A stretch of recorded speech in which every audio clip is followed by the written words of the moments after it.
E nessa noite eu quero trazer uma mensagem bíblica, não apenas para o pastor Manassés, mas para todos nós, não é? Para mim, para você, com esse tema. É um tema que eu revisito, tá certo? Nesse momento. Um tema que já foi apreciado por mim em outro momento, e eu trago aqui porque vejo que é apropriado para esse momento aqui para todos nós. Vasos que Deus usa, vasos que Deus usa. E nós vamos ler a segunda carta de Paulo a Timóteo, 2 Timóteo 2, 19 a 21. 2 Timóteo 2, 19 a 21. O texto está na tela, então você pode acompanhar a leitura aí, olhando aqui o telão. 2 Timóteo 2, 19 a 21. Diz assim: todavia o fundamento de Deus fica firme, tendo este selo. O Senhor conhece os que são seus, e qualquer que profere o nome de Cristo, aparte-se da iniquidade. Em outra versão tem pecado. Ora, numa grande casa, não somente há vasos de ouro e de prata, mas também de pau e de barro, uns para a honra, outros, porém, para a desonra. De sorte que se alguém se purificar destas coisas, será vaso para a honra, santificado e idôneo para o uso do Senhor, e preparado para toda boa obra. Glória a Deus, irmãos. Meus irmãos, a metáfora é uma metáfora, é uma ilustração.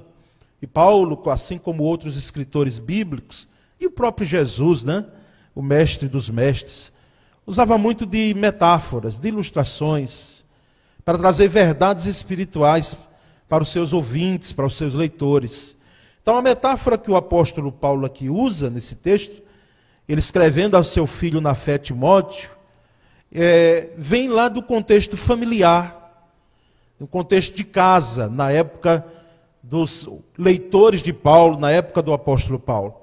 Ele descreve utensílios que se usavam nas casas, muitos deles, de ouro, de prata, usados para ocasiões especiais, outros de madeira e de barro. Há não muito tempo, as famílias mais abastadas, não apenas no exterior, nem em outros países, mas aqui no Brasil, elas, para ostentarem ou para poderem festejar e ali fazer o registro daquela celebração com mais pompa, com a família e convidados, era possível que ela colocasse os seus utensílios mais finos, como a gente recebe em casa. Não é? Eu fico vendo lá em casa, quando a gente tem visita, né, Sônia busca às vezes que está guardado para poder receber da melhor forma possível os nossos convidados. Então isso era comum. E dentro das casas que o apóstolo Paulo ele aqui se refere, tinha vasos que aqui no tempo de Paulo não eram usados para ornamentar. Não é? Hoje o vaso ele é usado para ornamentar. E diga-se de passagem, eu tenho visitado algumas casas, parece que aquele vaso lá no meio daquela mesa, no centro da sala, ele não está existindo mais em algumas casas. Eu não tenho visto aqueles vasos, né, com flores, salvo em umas outras. Mas assim, não era próprio para ornamentar o vaso, ou os vasos no tempo de Paulo. Era para o tecido, era para necessidades. Os vasos de ouro, eles eram usados naturalmente para guardar objetos, joias preciosas. Eles já eram de valor e eram usados muito, muito para isso. E os vasos que ele diz de barro, não é como na época podemos aqui se referir aos utensílios onde se colocava água para beber, os potes, as moringas da época, não é? Porque não se tinha a sofisticação dos refrigeradores de geladeira que nós temos hoje, eles eram usados com esses fins, isso de barro, não é? E de madeira também, para outros fins, não é? Para outras necessidades, inclusive as necessidades fisiológicas, não é? Que não se tinha sanitário, não se tinha banheiro nessas casas, não é? Salvo os palácios, salvo as casas mais abastadas. Então, por isso que ele se refere a vasos de honra, não é? A vasos que são usados para um propósito, e vasos outros que ele diz aqui que não são de honra, para outros fins. Mas nós aqui queremos, irmãos, destacar pelo menos alguns aspectos em relação, dentro do texto, a esses vasos que Deus usa. O primeiro perfil, né, o primeiro momento, o primeiro aspecto, que podemos dizer, dos vasos que Deus usa, eles são conhecidos por Ele, por Deus. Deus usa vasos que são conhecidos por Ele mesmo. Deus usa. Se alguém me perguntar, e Deus pode usar alguém que não conhece a Ele, não tem o temor, pode usar também, porque Ele é Senhor. Mas de forma muito mais apropriada, Ele usa os vasos que são conhecidos por Ele. Por isso que bem diz o versículo 19 que nós lemos. Diz que o Senhor conhece os que são seus. O Senhor conhece os que são seus. Ele conhece. Deus conhece aqueles que são deles. E Jesus, em João 10,14, ele disse: eu sou o bom pastor, e conheço as minhas ovelhas, e das minhas eu sou conhecido. Ou seja, há sim o conhecimento tanto da ovelha em relação ao pastor, e muito mais ainda do pastor em relação à ovelha. Porque Deus conhece os vasos que são seus. Ele conhece as nossas virtudes e os nossos defeitos. Porque todos nós os temos. Todos nós. E pastor também tem. Eu fico às vezes até e entendo quando alguém ora pelo anjo da igreja, não é? Se referindo a nós enquanto pastores. Já vi alguns irmãos e não vejo erro nisso. Desde que se entenda, olha lá, de que esse anjo chamado pastor é um anjo que tem virtudes e tem defeitos. Ele não é perfeito. Nunca será, graças a Deus. Não que isso venha a ser um álibi, uma desculpa para que ele venha a errar, ele venha a pecar, e depois venha talvez dizer, não, mas é natural, porque eu sou falho, mas para mostrar à própria igreja que o comissionou. Porque que coisa maravilhosa, é a igreja do Senhor naquela manhã de domingo, você lembra ainda, pastor Manassés? Não é? Essa igreja aqui dizer, nós reconhecemos você como um vocacionado. E muitas mãos se levantaram dizendo aqui, nós aprovamos o encaminhamento, a ordem para que se faça o concílio. Mas é bom que se diga que Deus conhece, e a igreja também deve reconhecer, de que aqueles que são do Senhor, inclusive líderes, pastores, têm virtudes e têm defeitos. Eu já vi crente, irmãos dessa caminhada pastoral, aí de algum tempo, querendo um pastor perfeito, não temos. Não é? Não temos. Graças a Deus, Ele conhece os seus e nos conhece muito mais do que nós mesmos. Se o filósofo disse, conhece-te a ti mesmo, Sócrates, o próprio Jesus, na pessoa da divindade, Deus Pai, Filho e Espírito Santo, de uma forma geral, nos conhece mais do que nós mesmos nos conhecemos. Então, esse é um primeiro aspecto a destacar. Deus conhece os vasos que são dele. Mas há também um segundo fator, elemento a se destacar dentro do texto. É que vasos que Deus usa devem abandonar o pecado. Devem ter uma vida de santidade. Isso não apenas para líderes, pastores, mas para todo crente. Todo cristão deve procurar ter uma vida de santidade aos pés de Cristo. E lá no versículo 19 ainda, lá no final, ele diz, e qualquer que profere o nome de Cristo, aparte-se da iniquidade, aparte-se do pecado. Procure viver longe de pecado. Embora pecado é possível, nós estamos susceptíveis ao pecado, ao erro, mas isso não será algo rotineiro, sistemático, será pontual, e louvado seja Deus, que em Cristo Jesus nós temos como sim, vencermos a cada dia as tentações que nos chamam como um imã para uma vida distante da presença de Deus. Então, os vasos que Deus usa, eles devem ser vasos que devem abandonar o pecado. Não há comunhão alguma. O pecado aqui no sentido, os irmãos entendam muito bem, de algo sistemático, de algo que a pessoa faça e diga, mas eu faço porque gosto, porque quero, de forma deliberada. Não.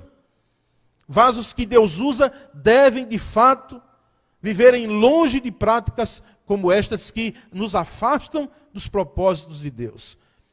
E no versículo 21, diz, se alguém se purificar destas coisas, o apóstolo Paulo diz, será vaso santificado, idôneo para uso do Senhor e preparado para toda boa obra.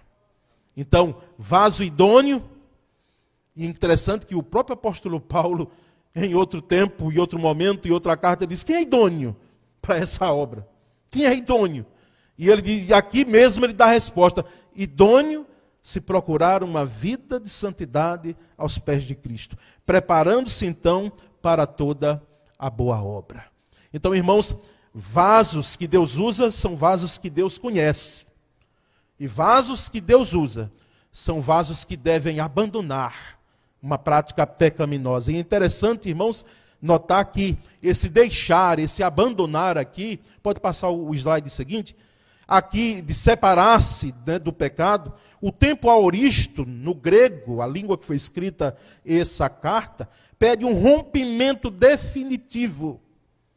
É um rompimento definitivo. É uma atitude, esse deixar, esse separar-se aqui, esse abandonar, é algo que acontece uma única vez. Esse é o sentido da palavra. Não é algo que deve acontecer de forma contínua, não. É algo definitivo.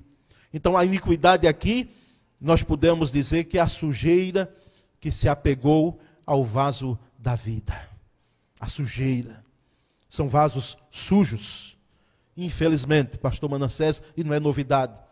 Até porque o irmão já está de caminho aí há bom tempo na vida cristã. E nós sabemos, infelizmente, que muitos, eu não posso dizer poucos, infelizmente, mas muitos que adentraram ao ministério pastoral, escandalizaram o ministério pastoral, desonraram e têm desonrado o ministério que Deus confiou e tem trazido escândalo, lamentavelmente, para o seio da igreja, para o meio do evangelho. E esses vão pagar um preço caro. Por quê? Porque nós sabemos que ninguém brinca com esse aspecto de poder brincar-se de ser pastor. É algo que Deus pede as contas naturalmente. Mas o dano, irmãos, ele é inevitável. Nós louvamos a Deus, porque Deus tem nos dado pastores com uma vida de santidade, buscando aos pés do Senhor, viver uma vida que às vezes até alguém pode dizer, mas é ignorante. Às vezes dizem com a gente, é ignorante porque exortamos, né? Às vezes vamos exortar, tem ovelha que não gosta. E aí dizem, o pastor foi ignorante, e às vezes até fica sem falar. Eu não sei, os demais colegas aqui. Mas eu podendo, e olhe que para eu chegar, os que são daqui da Pipa me conhecem muito bem. Para eu chegar e falar, é porque a coisa está muito muito cheia, já chegou ao limite, não é? Mas nós sabemos, irmãos, que podemos até ter alguns aspectos para trabalhar no nosso temperamento, né? No nosso comportamento. Mas louvado seja Deus, nós não temos, em hipótese alguma, aqueles que têm trilhado a senda ministerial e entendido esse aspecto de santidade. Vivido uma vida que outros possam dizer, olha, aquele pastor ali, ele é um trambiqueiro. Aquele pastor ali, ele bota a Bíblia no braço e está ali cheio de paletó, mas ele é um enganador. Ele faz isso ou aquilo. Louvado seja Deus. Porque nós conhecemos homens de Deus. E podemos dizer, no nosso caso aqui, né, pastor presidente, mulheres de Deus, pastoras também, uma vez que nossa convenção aprovou, que são homens e mulheres aos pés do Senhor.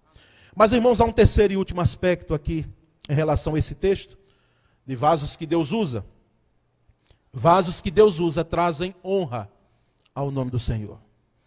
São conhecidos por Ele, precisam de santificação, abandonando o pecado, rompendo definitivamente qualquer prática que se aproxime de algo sistemático, costumeiro, e vasos que Deus usa trazem honra ao nome do Senhor. O versículo 20 diz: ora, numa grande casa, não somente há vasos de ouro e de prata, mas também de madeira e de barro, uns para honra, outros, porém, para desonra. A desonra dá um estudo bíblico, que é um outro momento, tá certo? A desonra aqui, os vasos para desonra. Inclusive foram esses que eu falei. Essas posturas são vasos de desonra. Mas a coisa é muito profunda, irmãos, aqui. Principalmente no aspecto da honra. Os vasos de honra. Segundo o sentido daqueles que estudaram mais do que a gente na língua grega, o apóstolo Paulo estava dizendo, esses vasos que são para a honra, são para os mais altos propósitos de Deus. Imagina, vasos escolhidos para os mais altos propósitos de Deus. Por isso que cremos cabalmente que Deus Ele não trabalha com o acaso. É algo que não faz parte da divindade. Ele trabalha com propósitos definidos, soberanos, maravilhosos, surpreendentes. Como foi o meu caso e o caso que eu creio que da maioria aqui. Que olhavam às vezes para nós e diziam, mas não será nunca. Né? Não pode ser. E quem era idôneo para isso, irmãos? Mas Deus nos trouxe pela sua graça e pela sua misericórdia para cumprir os propósitos soberanos, os altos propósitos de Deus. Isso para todos nós que servimos ao Senhor. Todos nós. Porque Paulo aqui está escrevendo ao seu filho da fé, Timóteo, mas por extensão está dizendo a cada um de nós aqui nessa noite. Está dizendo ao pastor Manassés, está dizendo ao pastor Paulo Sérgio, a cada pastor, a cada líder, diácono aqui, a cada irmão, a cada irmã. Deus nos escolheu. Somos vasos dele, porque ele nos conhece, porque também nós precisamos abandonar uma vida de pecado, e porque nós sabemos que devemos honrar, glorificar, exaltar o nome dele. Toda a honra, de fato, irmãos, em nosso ministério. Não há problema algum, eu não tenho, de receber um elogio quando a mensagem, não é, ela alcançou o coração e alguém chega e diz, que bênção, pastor, a mensagem. Também quando é ruim eu não escuto, né? Mas que bênção, pastor, eu glorifico a Deus, porque isso me anima. Isso me faz dizer que eu estou no caminho certo e quero me empenhar, não apenas para falar, para que a pessoa goste, mas eu tenho aquilo ali como um ânimo. Mas nós sabemos que toda a honra de nosso ministério, de fato, pertence ao Senhor. Louvado seja Deus. Louvado seja o Senhor por isso. Então essa igreja está muito feliz. Nós estamos muito felizes enquanto primeira igreja, porque mais um dos seus integrantes agora recebe a farda pastoral ministerial. Recebe agora esse fardamento. Certamente, numa guerra que nós estamos travando, precisamos de guerreiros, de pessoas que possam vesti-la e possam bater cada dia continência ao Supremo Comandante nosso, o Senhor Jesus, que é dono da igreja. Que Deus continue abençoando sua vida, pastor Manassés, a sua família, o seu ministério, nessa ordem: vida, família, ministério. E a Igreja do Senhor, aqui os batistas que recebem o Campo Sergipano, mais um pastor em suas fileiras. Amém. Essa é a palavra que eu gostaria de compartilhar com os irmãos.